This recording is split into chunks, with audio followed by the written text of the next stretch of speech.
We are here today because we want the best for each individual with autism. The knowledge, resources, and various strengths of each of you in this room gives me the confidence to say that we can move forward in creating a better world for those with autism.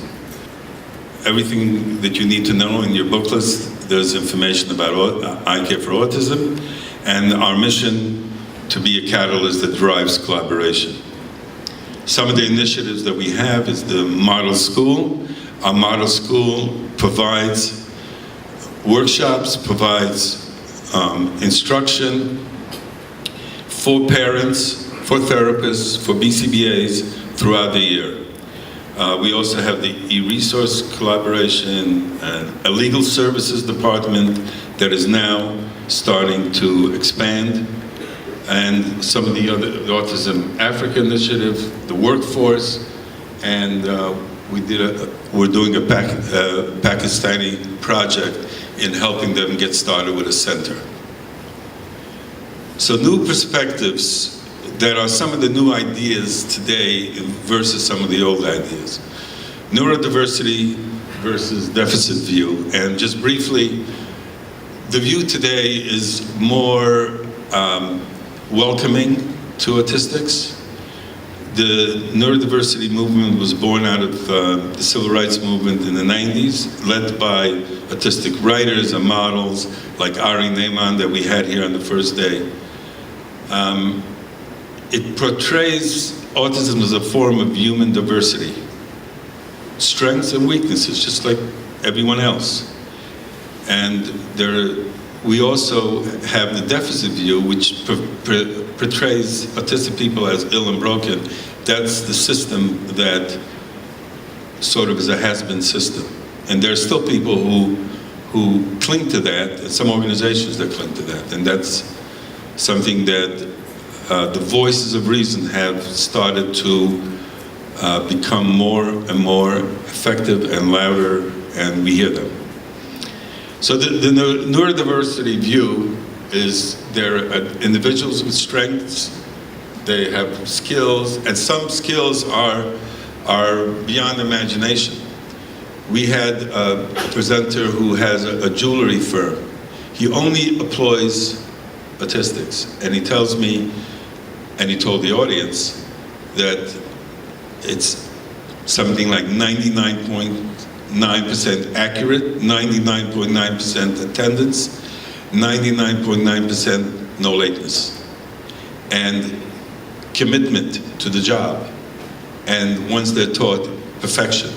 So there's a lot of things going on, and a lot of employers are beginning to understand that. So it's a natural human variation rather than a disease, and just as left-handed people have problems doing certain things, and right-handed people can do what left-handed people do, autistics are part of our society, and they're here to stay, and they're here to contribute.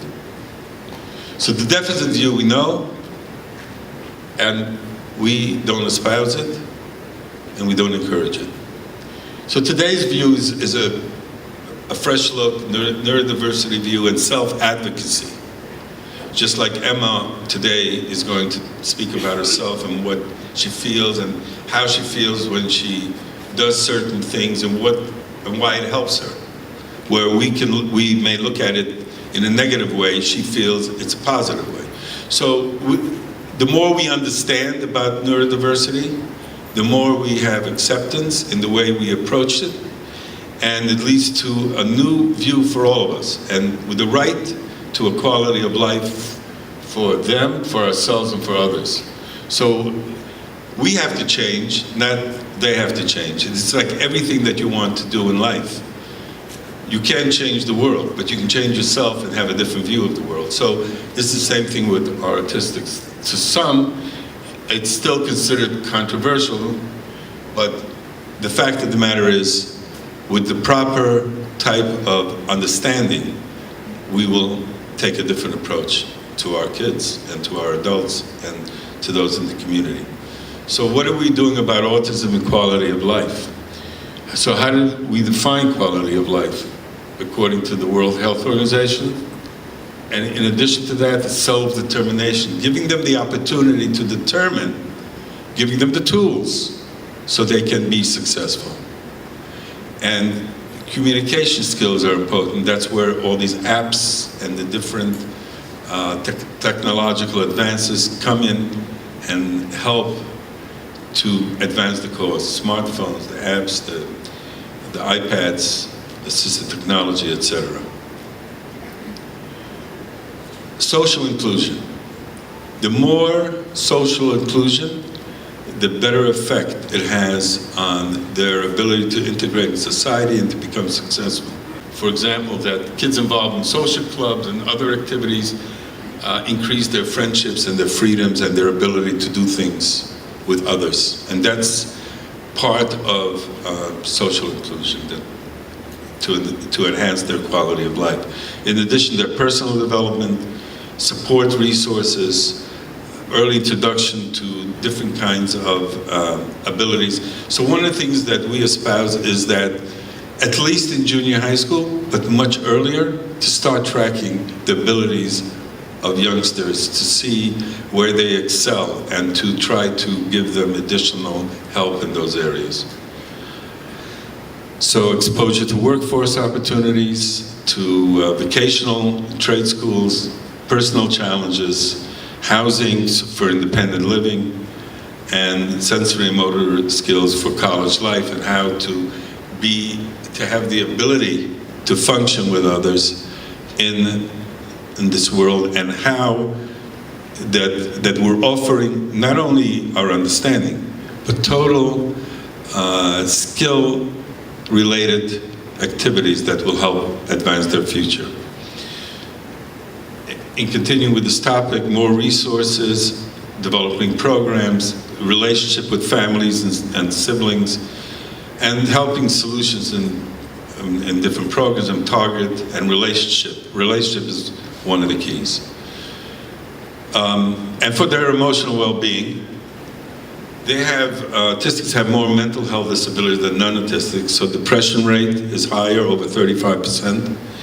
The high rate includes bipolar and other disorders that become integrated into autism, and that makes, just like we saw our young singer, who, in addition to having autism, is blind, and how he's, through love, which is something that is 50% of anything we can do for anyone on the spectrum. You have to love what you're doing, and you have to love the kid, and you have to love when you teach them. If that helps, and Temple Grandin, was in the pre-education days, and all our caregivers around there, she said one of the most important ingredients was love. So we espouse that, and the more you get them to understand, because don't forget, they may not speak, they may be stimming, they know exactly what's going on around them. For anyone who thinks otherwise, I'm telling you, just be careful not to say anything in front of when you think that they don't understand in certain situations. They do. So rights, the United Nations adopted rights for persons with disabilities, all the things, dignity, anything that anyone else we give and we expect for ourselves, we expect for them. Accessibility, equality, the ability to respect evolving capacities of children with disabilities, especially with autism. Enhancing quality of life, collaboration. So we had ASAN in here. Ari Neimani explained his organization, a very strong advocate. They support research and professionals. They support their own ability to enhance their life and to decide for themselves how they want to live their lives. Employment and material well-being, that was one of the focus of our first day, but it's really our theme throughout the conference, to be able to integrate autistics in society. Right now, maybe 10% of the workforce it has to increase. So what ICare4Autism is doing, together with some advocates like Randy, who was here from Walgreens, is to get more corporations involved in our program, and Randy's going to be leading the charge to educate them that if you set up a program and allow all people with disabilities the same opportunity as others and train them, they can do the job as well and probably be better. Only by employing people and training them do we know how far they can get, and the success rate has been very high. So autistics in the workplace, we have today, the next generation is being assisted through, as I said before, technology, and we have to close the gap.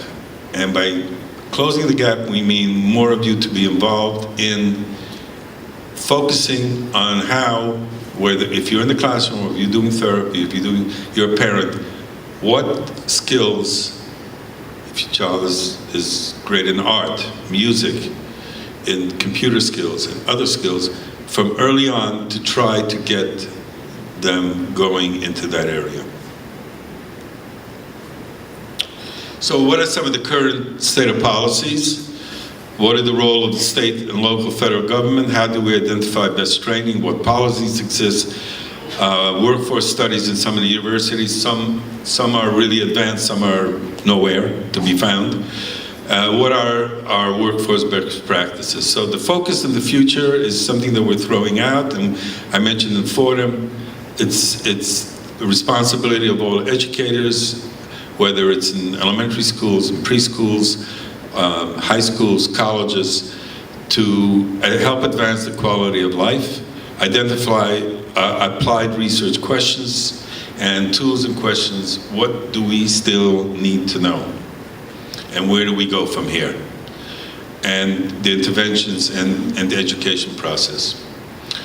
So we know there are some questions that we've asked: develop policies and interventions, schools, colleges, and workplaces, policies and practices at all levels. And one of the things we're doing is educating local, state, and federal government around the country and around the globe. We're involved with many departments of education in some of the countries that we've been invited to help them out.